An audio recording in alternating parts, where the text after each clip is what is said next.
Saturday afternoon now. It looks like most people are shoveled out, have their driveway shoveled out. This is the 764 road going north into Altoona. It's pretty rough.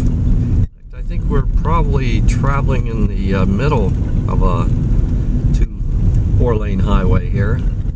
Yeah, here's the lines in the road, and as you can see, they're way over here.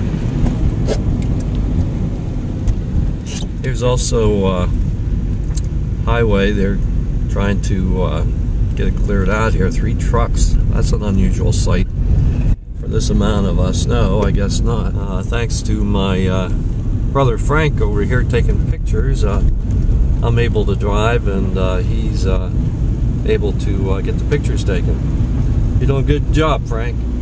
Why, thanks, John. This is something, isn't it? We haven't seen something like this since 94, 95. I think you're right, Frank. It was pretty deep then, too.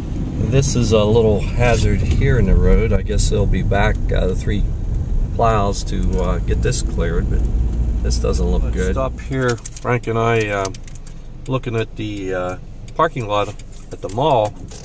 You rarely see a parking lot here at the mall, Logan Valley Mall, empty like this. This is unbelievable. A few cars probably stranded from last night. And Frank, the mall's closed today. You can tell nobody in the parking lots, a few cars stranded. But somebody did try the doors, and even Sears is closed today. Looks like business as usual at the Kmart. People coming and going.